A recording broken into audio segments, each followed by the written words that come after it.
Right. Good morning, everybody. Here we go.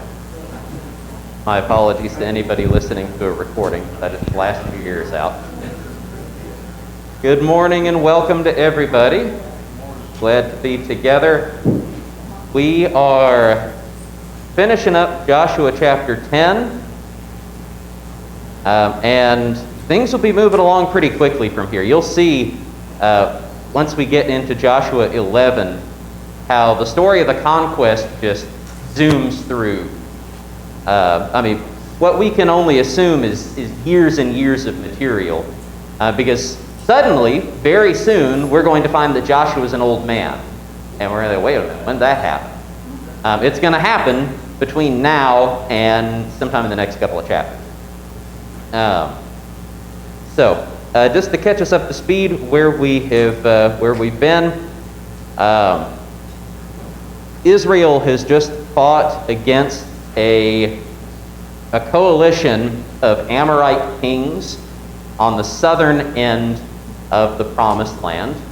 And in fact, let me repeat, I won't write this up kind of long, but if you go to the 14th Avenue website. In fact, I will write this part down. It's 14avcoc.org. I might as well just write it down. Click on menu, then you click on, what do you click on next? Yeah, online resources. See, somebody's more responsible than me and has written it down already. Online resources. You're going to want to have this in front of you if you have a smartphone or something, because the map is going to have us all over the place. Then Bible class handouts.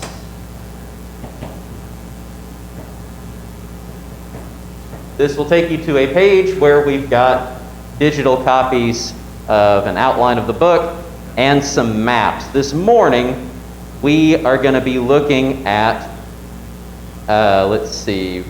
Joshua 10, the Southern Campaign. Okay.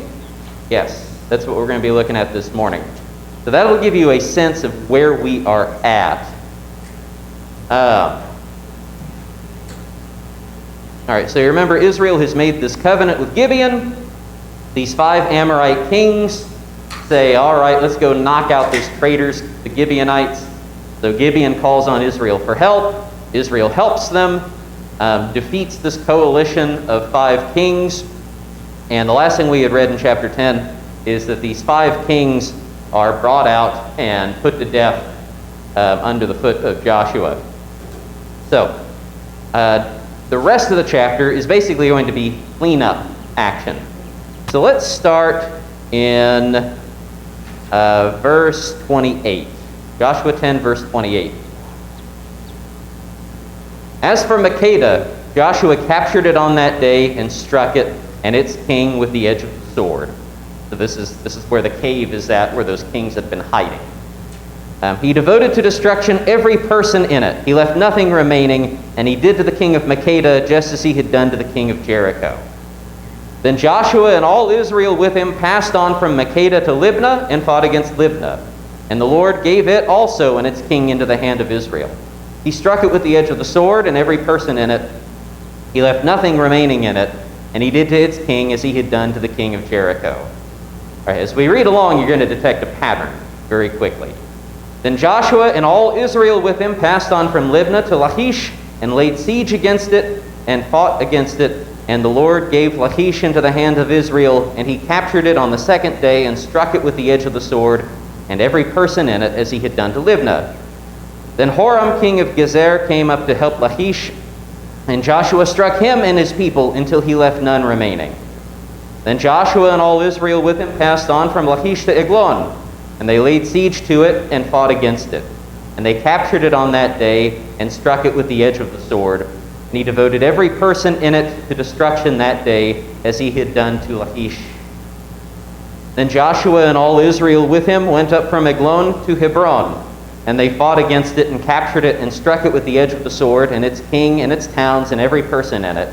He left none remaining, as he had done to Eglon, and devoted it to destruction and every person in it. Then Joshua and all Israel with him turned back to Debir and fought against it, and captured it with its kings and all its towns. And they struck them with the edge of the sword, and devoted to destruction every person in it. He left none remaining. Just as he had done to Hebron and to Libnah and its king, so he did to Debir and to its king. So Joshua struck the whole land, the hill country and the Negev and the lowland and the slopes and all their kings.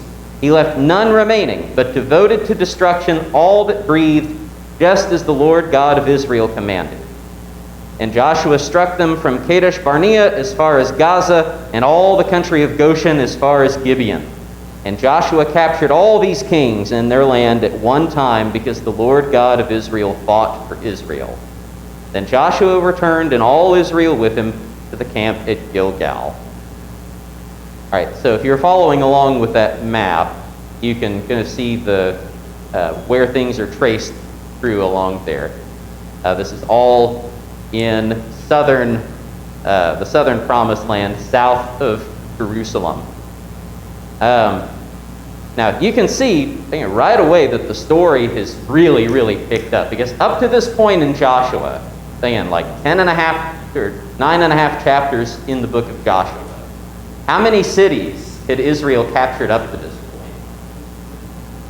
I mean, you've got Jericho, you've got Ai, you've got the covenant that they made with Gibeon, and that's mostly it, right? But then here at the end of the chapter, all of a sudden, just in the blink of an eye, relatively, we've gone through 7 cities that are named, and just the entire southern region of the Promised Land. What the Bible refers to as the Negev, or Negeb, depending on how your translation has rendered it. That's the Southland.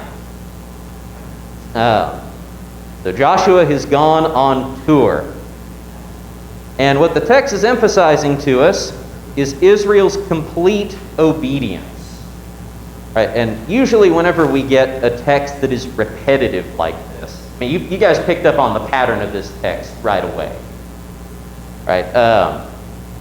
When we get a text that is repetitive like this, usually it is trying to emphasize a point to us.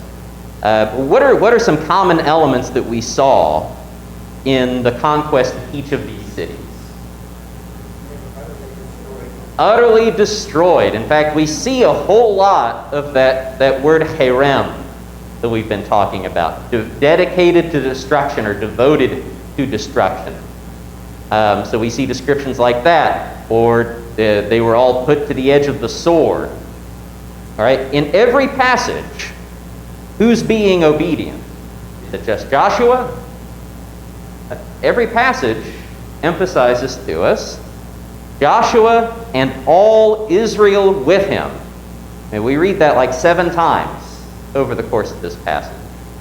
Israel's unified together. You don't have any kind of division.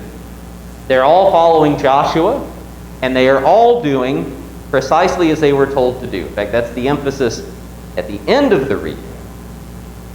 That they left none remaining, but devoted them to destruction, just as the Lord God of Israel commanded. Excuse me. So they are obedient. We had read earlier in the battle against those 5 kings that, so you remember the miracle of that battle, that the Lord makes the sun and the moon stand still, that Israel has more time, and it's still a big enough thing that even then, a remnant of the armies manages to escape. Right? They're all split up, and they go into these different fortified cities. And we noted a few weeks ago that was a loose end yet to be tied up. Well, that loose end gets tied up in this text. That remnant of the army that had escaped into the fortified cities, now they are completely wiped out. And all of the inhabitants of the land are completely devoted to destruction. And so this shows us Israel is, again, back where we want to see them. We're not having any kind of problems with disobedience, not even any question of it, like with Gibeon. You know, we determined ultimately that the Lord's blessing is on what they do with Gibeon. But there's this question of, all right, is Israel messed up here? Here there's no question.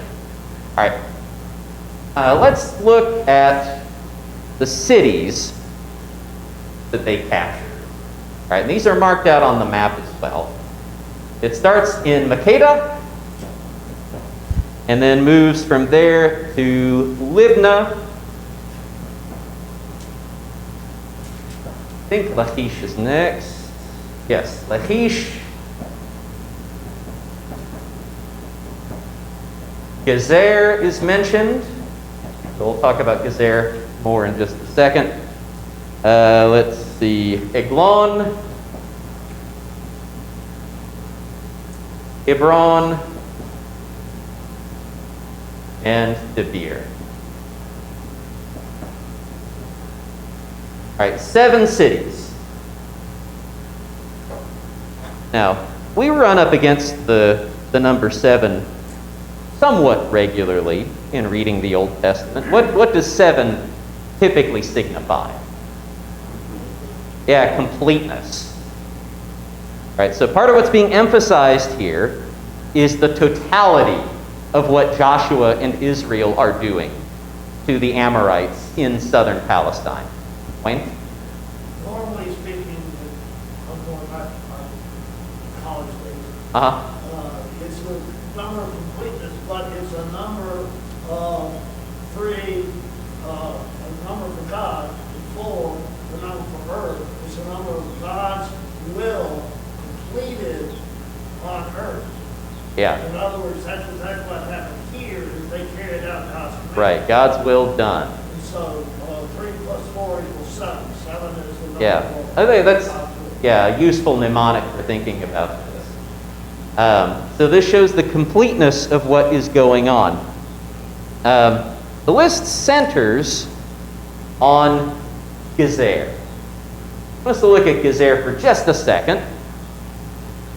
Because, all right, well, it's in verse 33. Then Horam, king of Gezer, came up to help Lachish, and Joshua struck him and his people until he left none remaining. Now, first off, just something to file away in the back of our heads. Have Joshua and Israel conquered the city of Gezer in this verse?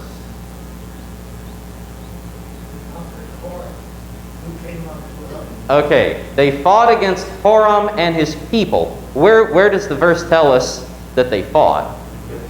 Yeah, Lachish. Right, so Gezer, we should note here, the city of Gezer itself has not been taken yet. But the king of Gezer and his army have been defeated. Okay, that'll be a loose end that I think the book ties up later.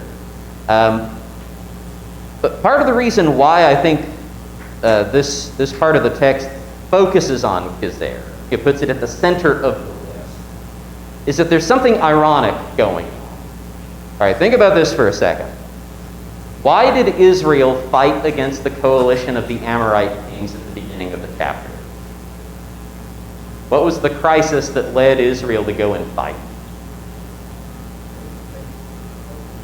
I mean, they had grouped up together, but they hadn't grouped up together to attack Israel. Who had they grouped up to attack?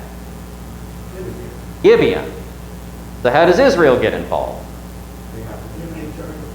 Yeah, they are fulfilling their end of the covenant. Gibeon calls on them to come help, and so Israel comes and helps. And they destroy the army of the 5 kings.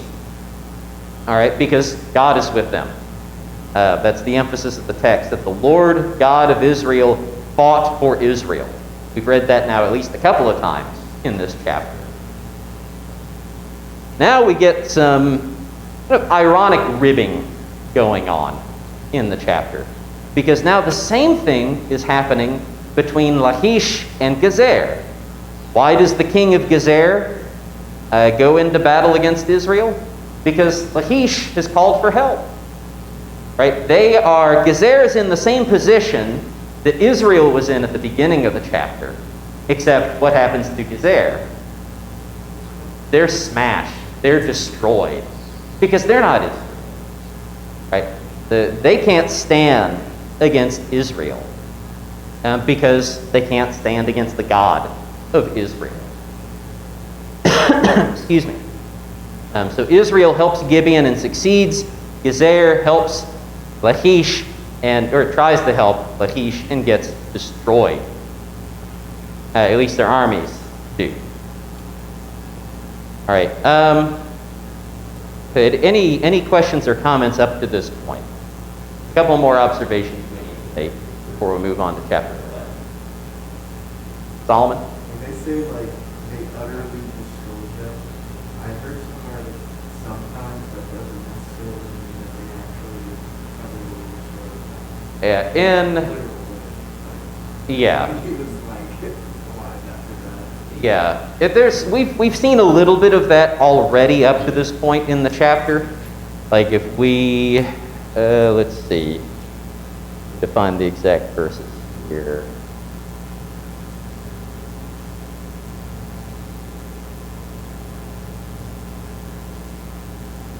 Where does he tell Israel?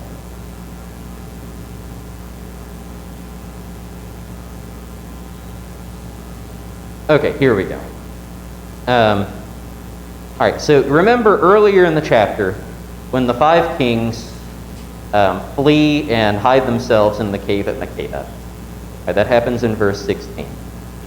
And Joshua's instruction in verse 18 is roll large stones against the mouth of the cave, set men by it to guard them, but do not stay there yourselves.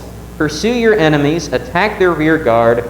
Do not let them enter their cities, for the Lord your God has given them into your hand. All right, now the text tells us, when Joshua and the sons of Israel had finished striking them with a great blow until they were wiped out.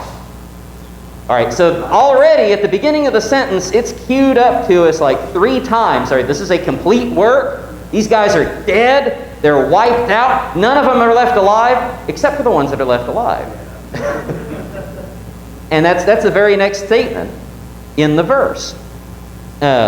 When the remnant that remained of them had entered into the fortified cities, then all the people returned safe to Joshua in the camp at Makkedah. All right, so to your question, yeah, it is a common ancient Near Eastern way of expressing total victory over an enemy.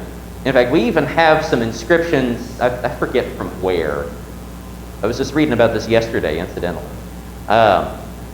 Inscriptions from certain pagan kings bragging about victories over Israel and talking about how Israel has been completely wiped out and how their branch has withered, right? When obviously Israel wasn't dead. They were still around. So there's something that we're going to learn later on is that there are some of these people left behind in the promised land. And it is going to become a stumbling block for Israel. So I think it's important for us to understand that Joshua and Israel are being completely obedient in their actions. And even their complete obedience is not enough to completely stamp out the problem in the promised land. There is something missing from the picture here. So, good question, Solomon.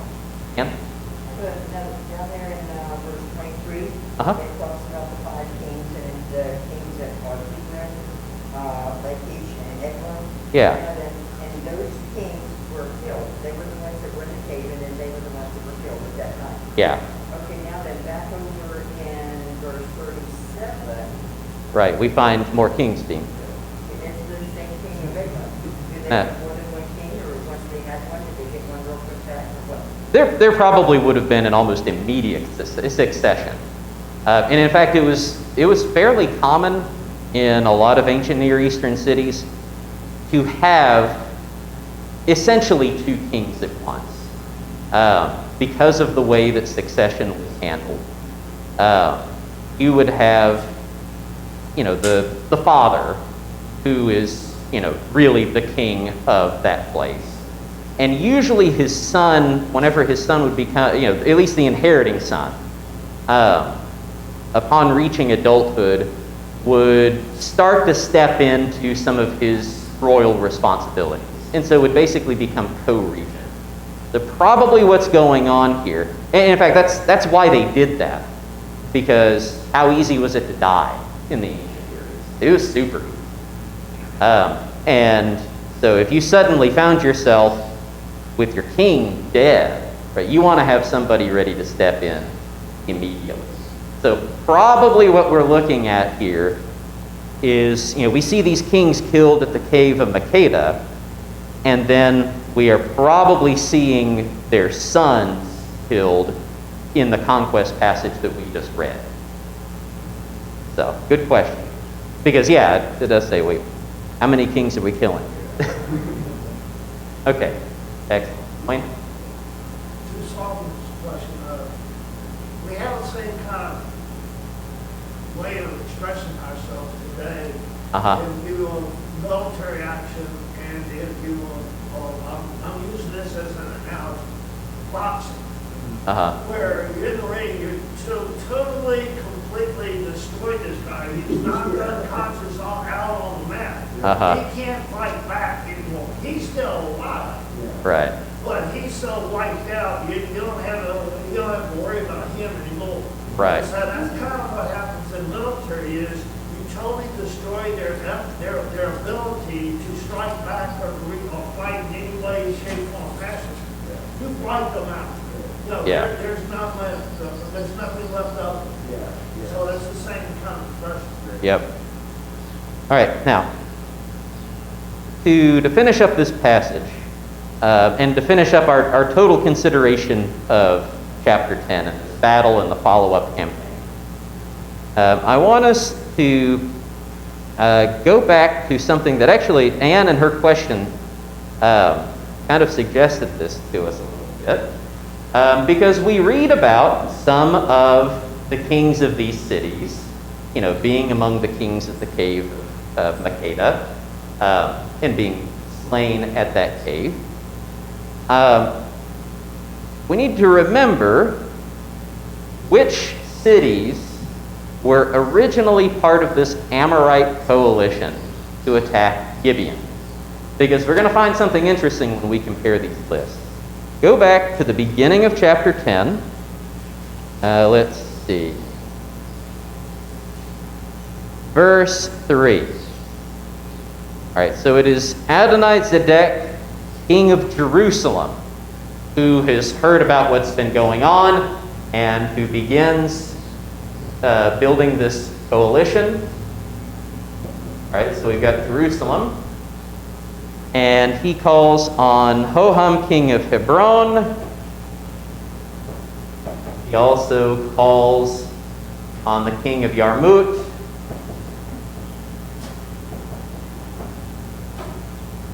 He calls on the king of Lachish. And the king of Eglon. All right, so these are the 5 cities that join together in the Amorite coalition.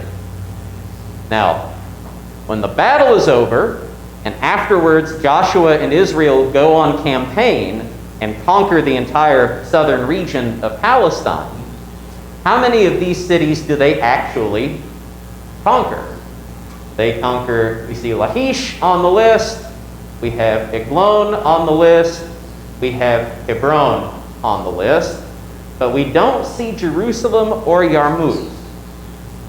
So their armies have been defeated. This is just like Gezer. We've seen their armies defeated, we've seen their kings slain, but we have not seen the cities conquered yet. This is another loose end that the book is going to tie up later. So just kind of hold on to that in your mind, that Jerusalem and Yarmouth have not been dealt with yet, but will be dealt with later. All right, so let's go ahead and move into chapter 11, because the text is going to continue to move pretty quickly. Chapter 11, verse 1.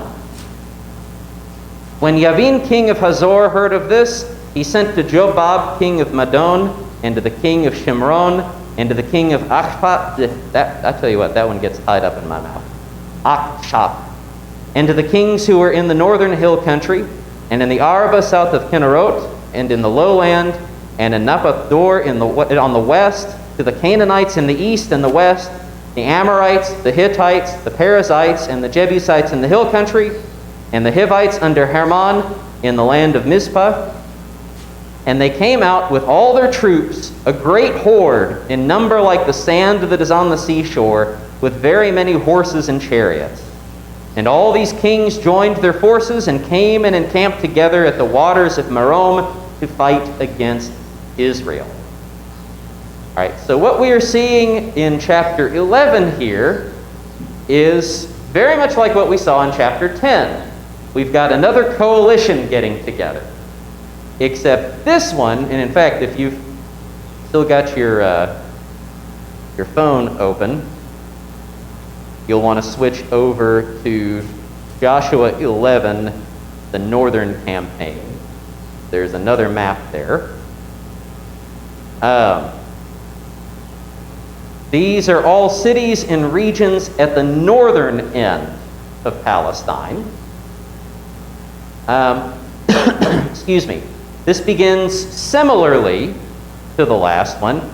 So for the southern coalition, Adonai-Zedek had heard about what was going on. And here, the king of Hazor hears about, the text just says, here's this. So presumably we're talking about the defeat of the southern coalition, how Gibeon has been saved at the hands of Israel and Israel's God. So the king of Hazor hears about this. Big defeat on the southern end of the region. And so what does he do? He decides, I'm going to put together a coalition too. Now, this is not just an exercise in futility, though. The king of Hazor doesn't decide to do just exactly the same thing that the king of Jerusalem did. He decides that we should be sympathetic to this. This is a very American approach to the problem. He decides to do the same thing, but much larger. Right? If at first you don't succeed, spend more money on it. Put more people into it. Devote more resources. This coalition that we're reading about in chapter 11 is so big. I want you to notice this. It starts out the same as the Southern Coalition. You've got individual cities being talked about. Hazor, Madon, Shimron, Achshap. But then at that point, the coalition becomes so large that in verse 2, we're no longer talking about cities. We're talking about whole regions. The Arabah south of Kinnerot, the lowland, Naphath Dor in the west. And then it moves on from that to entire people groups. The Canaanites in the east and the west. The Amorites, the Hittites, the Perizzites, and the Jebusites. Right? The southern coalition is all Amorite. It's 5 cities, and they're all of the same people, all Amorite. This northern coalition is so huge. We don't have any idea how many cities participated in this coalition. You've got whole regions marked out, and it includes all of the nations of the land. Right? This is the list that we have seen before. All of the nations that Israel is supposed to wipe out: Canaanite, Amorite, Hittite, Perizzite, Jebusite, Hivite. You'll remember there's a 7th one that Deuteronomy mentions that we never hear about in Joshua. So out of the 6 that Joshua is concerned about, we're 6 for 6 in this coalition. The coalition army is so huge that they are numbered like the sand that is on the seashore. That should be a significant description for us, right? It was a significant phrase for Israel. If you just use that phrase to Israel, numbered like the sand on the seashore, what does that phrase represent to Israel? Yeah, the promise to Abraham. Remember what God told Abraham. how numerous would his descendants be? They'd be like the sand on the seashore. And here, so the impression that we're given is that this is an army that numerically is a match for Israel.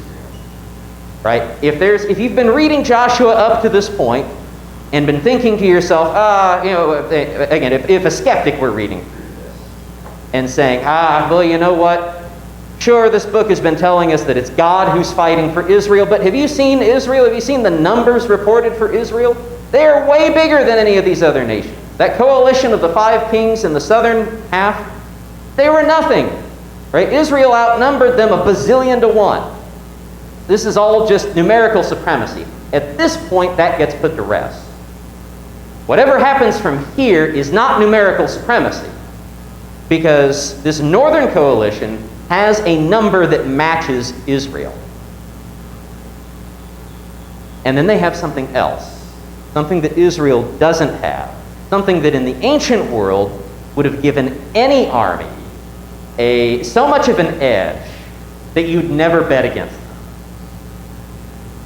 We learn at the end of verse 4 that besides being as numerous as the sand that is on the seashore, they have very many horses and chariots.